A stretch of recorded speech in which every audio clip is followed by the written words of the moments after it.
जय हिंद। तमिलनाडु के कुन्नूर में हुए MI-17 हेलीकॉप्टर दुर्घटना में जो अंतिम सर्वाइवल थे हमारे ग्रुप कैप्टन वरुण सिंह जी भी, वो भी अब हम लोग की पूरी डॉक्टरों की टीम उन्हें भी नहीं बचा सकी। अतः इस सर्वाइवल में अब कोई भी नहीं बचा। हमारे CDS बिपिन रावत सर जी का जो इसमें एक दुखद घटना हुई थी, तो अब इस विमान जो दुर्घटना हुआ हेलीकॉप्टर, इसमें किसी की भी अभी जान नहीं बचाई सकी। बहुत हम लोग के लिए एक बहुत ही बड़ी क्षति है। क्या कीजिएगा, शायद भगवान को भी एक अच्छे सेनापति की जरूरत थी, ऐसे कुशल योद्धाओं की जरूरत थी जो उन्होंने भारत से उठा लिया। अब क्या होता है कि एक उम्मीद लगाया गया था कि जो कैप्टन वरुण सिंह जी हैं, ये बहुत ही बहादुर कैप्टन, तेजस जहाज जो दुनिया का इकलौता जहाज है जो आज तक कभी क्रैश नहीं हुआ है, वो इनके बदौलत, क्योंकि एक बार तेजस जो था हवा में उसका इंजन खराब हो गया था। खराब इंजन पे इन्होंने सुरक्षित लैंड करा दिया। इन्हें राष्ट्रपति ने मेडल से भी सम्मानित किया था। अब एक ही चीज बन जाता है ब्लैक बॉक्स। ब्लैक बॉक्स के बारे में हम कॉकपिट वॉइस रिकॉर्डर और फ्लाइट डेटा रिकॉर्डर को समझेंगे, उससे पहले चॉपर और हेलीकॉप्टर में अंतर समझते हैं। चॉपर बहुत छोटा होता है, उसमें विंग्स जो रोटर ब्लेड होते हैं वो एक मतलब कम होते हैं सब, जबकि अगर हेलीकॉप्टर देखेंगे तो इसका एडवांस वर्जन है। ये टूरिस्ट लोग, मीडिया लोग या पुलिस किसी चीज को चेस करने के लिए, गुंडे वगैरह को चेस करने के लिए चॉपर्स का यूज करती है, जबकि हेलीकॉप्टर जो होता है इसका एडवांस रूप होता है, इसमें आर्मी मिलिट्री यूटिलिटी के लिए यूज किया जाता है, इससे बहुत एडवांस होता है हेलीकॉप्टर। तो बिपिन रावत सर का MI-17 V5 दुनिया का लेटेस्ट हेलीकॉप्टर में से था। इसमें हर तरह की सुरक्षा चीजें थी। तो हम ये विमान जो दुर्घटना हुआ है वो हेलीकॉप्टर क्रैश है, ना कि चॉपर क्रैश। देखिए, जब कोई व्यक्ति की मौत हो जाती है तो मौत का कारण पता करने के लिए पोस्टमार्टम किया जाता है। उसी तरह हेलीकॉप्टर या हवाई जहाज में अक्सर ये देखा गया है कि बहुत कम लोग सर्वाइवर होकर बच पाते हैं। हालांकि हमारे बिपिन रावत सर नागालैंड के एक बार दौरे पर थे, तो उस समय भी एक हेलीकॉप्टर क्रैश कर गया था और वो हेलीकॉप्टर क्रैश में बच चुके थे। लेकिन इतने बहादुर थे वो इस हेलीकॉप्टर क्रैश में भी। लेकिन क्या है कि इतनी हाइट कम थी कि इस हेलीकॉप्टर क्रैश में आग लग गया। तो एक ही रास्ता है उसको उसके अंदर बताने के लिए, क्योंकि कोई जिंदा ही नहीं बचा। तो उसमें एक मशीन लगी होती है जिसे ब्लैक बॉक्स कहते हैं। एक्चुअली ये ऑरेंज कलर का होता है, इसलिए ऑरेंज बनाया जाता है ताकि अगर ये विमान दुर्घटना के बाद इसे ढूंढना आसान हो जाए, ऑरेंज कलर के होने की वजह से। ब्लैक बॉक्स जो होता है उसमें दो चीज होते हैं। एक होता है कॉकपिट वॉइस रिकॉर्डर। कॉकपिट उसे बोलते हैं जहां पायलट बैठता है, जहाज का वह हिस्सा जहां पायलट की केबिन होती है उसे कॉकपिट कहते हैं। तो कॉकपिट में कौन सी बातें हुई है उसे cockpit voice recorder CVR file करता है। और जहाज में कितना फ्यूल, एयर प्रेशर, ये सब था, ये फ्लाइट डेटा रिकॉर्डर करता है। तो इन दोनों को जब मिला देते हैं तो वो बनता है हमारा ब्लैक बॉक्स। अब इसमें जो पहला होता है कॉकपिट वॉइस रिकॉर्डर, तो ये देखिए, ये जहाज का केबिन है जहां पे कॉकपिट में जहाज बैठते हैं, ये कॉकपिट है उसका, यहाँ पायलट बैठते हैं।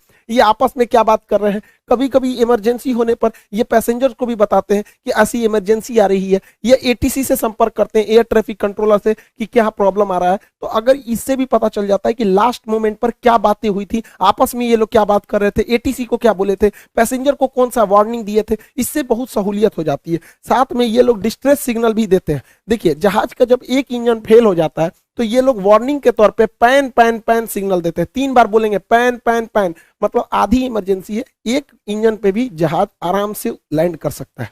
लेकिन यदि दोनों इंजन खराब हो जाता है तो इसमें मेडे मेडे का सिग्नल दिया जाता है। मेडे मेडे मेडे मतलब एक्सट्रीम इमरजेंसी है। ये हेलीकॉप्टर और मतलब विमान दोनों के लिए होता है। बिपिन रावत सर के हेलीकॉप्टर से लास्ट में ना पैन पैन का कोई डिस्ट्रेस मैसेज किया गया, ना ही मेडे मेडे का कोई डिस्ट्रेस सिग्नल दिया गया। लास्ट बात यही थी कि हम 5 मिनट के अंदर हम एयरबेस पर लैंड कर जाएंगे यहाँ पर। उसके बाद अचानक रडार से गायब हो गया।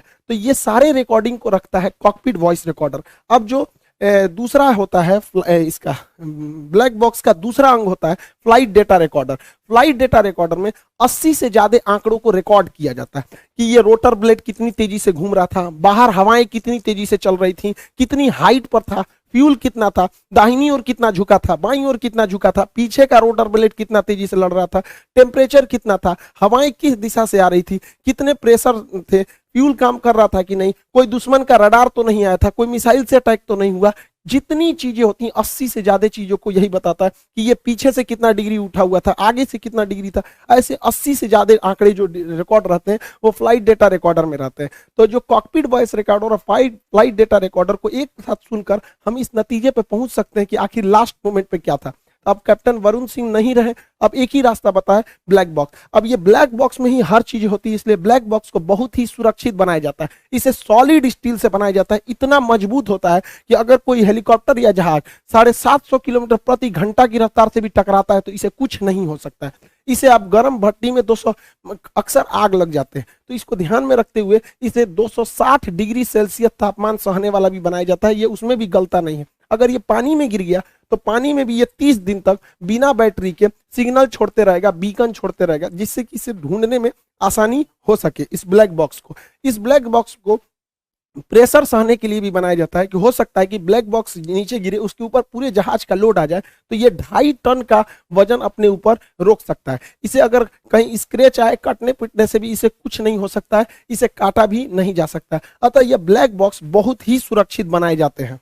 बिपिन रावत सर का जो हेलीकॉप्टर क्रैश किया, इस पे शक की नजर इसलिए आ रही है कि इसने मैडे मैडे या पैन पैन का कोई सिग्नल ही नहीं दिया, सब कुछ नॉर्मल चल रहा था। उसके बावजूद अगर देखिएगा तो ये हेलीकॉप्टर है और जमीन से इतना पास आ गया है, अचानक ये धुंध में चला गया और यहीं से 100 मीटर आगे जाके ये टकरा गया। इतना सब होने के बावजूद पायलट ने कोई भी स्ट्रेट सिग्नल नहीं दिया, ना ही बोला कि मौसम की गड़बड़ी, ऐसा कोई भी सिग्नल नहीं दिया गया। जबकि 500 मीटर यह जहाज जो था अपने रूट से भटका था, रास्ते से, जबकि वीवीआईपी लोगों को ले जाने वाला हेलीकॉप्टर जिसमें राष्ट्रपति, प्रधानमंत्री जैसे, सीडीएस जैसे बड़े पद होते हैं, सेनापति होते हैं, उनका रास्ता नहीं भटकना चाहिए, जबकि यह हेलीकॉप्टर 500 मीटर अपने रास्ते से भटका था। तो इसलिए भी इस पर शक की नजर जा रही है। दूसरा, यह हेलीकॉप्टर जो था अब तक का सबसे इंडिया का लेटेस्ट और एडवांस हेलीकॉप्टर है। इस हेलीकॉप्टर में किसी भी तरह से, अगर कुछ लोग कह रहे हैं कि पुराना, देखिए पुराने हेलीकॉप्टर इसमें नहीं, चीता चेतक जो है वो बहुत पुराने हो चुके हैं, हम उनकी बात नहीं, ये एकदम एडवांस वर्जन है। मी 17 का भी एडवांस वर्जन है,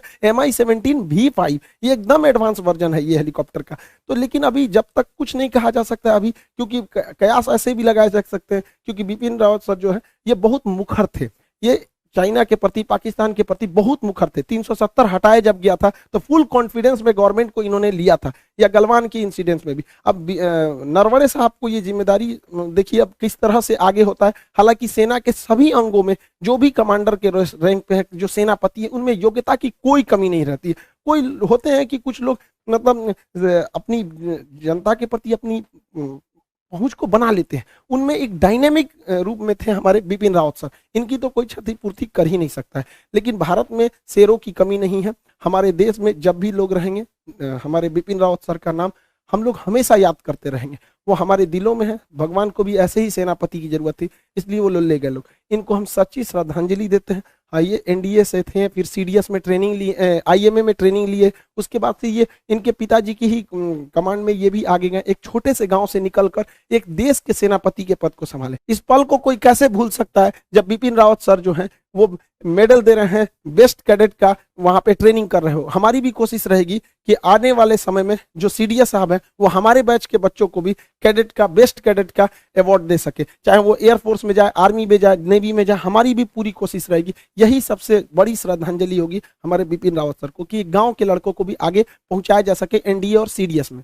देखिए, तीनों सेनाओं में जाने के लिए सबसे बेटर रास्ता होता है NDA, national defence academy. 12th के बाद इसमें जाया जाता है, 900 नंबर का एग्जाम होता है। इसको पास करना, पढ़ने वाले ने इसमें पास करने के लिए एक खास तरह की स्ट्रेटजी चाहिए। हम लोग जब पढ़ते थे तो 2+2 स्ट्रेटजी को लगाते थे और वही 2.5-3 महीने में आराम से रिजल्ट हो गया। एसएसबी हुआ, फिर हम लोग का मेडिकल में हो गया, वो अलग बहुत 10-12 साल पहले की बात है हो गई है। तो हमारी कोशिश यही है कि जो बच्चे गांव की पृष्ठभूमि के हैं वो कहाँ से इतनी लंबी फी एफोर्ड कर पाएंगे। हमारे पास एक लड़का आया था करने के लिए कि सर हम इंडिया में 40-50 हज़ार रुपया फीस दे के आए, गांव का लड़का नहीं दे सकता है। हमारी सोच है, हम सोचते हैं कि गांव का एक लड़का जिसके पिताजी अगर ठेले पे सब्जी भी बेचते हैं तो वो एनडीए क्लियर करे और आगे जाके वो पायलट बने, ताकि वो माँ बाप का साथ देश का भी नाम रोशन कर सके। इस वजह से इंडिया में सबसे नॉमिनल फी में, जिसको हम बताते हैं ना, एक रिक्शे वाले का भी लड़का इजीली एफोर्ड कर सकता है इस 3 महीने के सिलेबस को। तो हम लोग ये, हमारे हिसाब से हमारी यही श्रद्धांजलि थी कि हम उस खाली जगह को भर सके, ताकि देश में तो वीरों की कोई कमी नहीं है। तो हम नहीं जा सके, आउट हो गए एनडीए से, लेकिन हमारी कोशिश रहेगी आने वाले वक्त में ज़्यादा से ज़्यादा बच्चों को, गांव के बच्चों को जो गरीब हैं उन्हें वहां पहुंचा जा सके।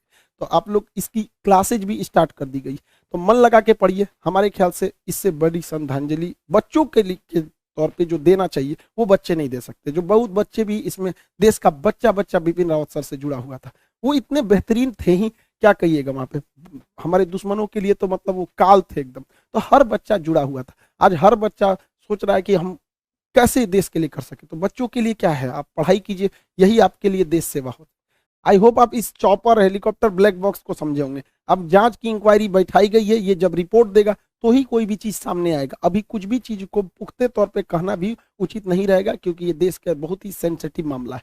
जो बच्चे पढ़ाई कर रहे हैं, आप पढ़ाई करते रहिए, सामने एग्जाम है, दरोगा है, बीपीएससी है, रेलवे है, अप्रैल में एनडीए है। जो एनडीए के लड़के हैं उन लोगों से कहेंगे कि आप लोग जी जान लगाइए और बेहतरीन से बेहतरीन कीजिए, ताकि आगे जाके आप लोग देश को रोशन कर सके। मिलेंगे नेक्स्ट क्लास में। जय हिंद।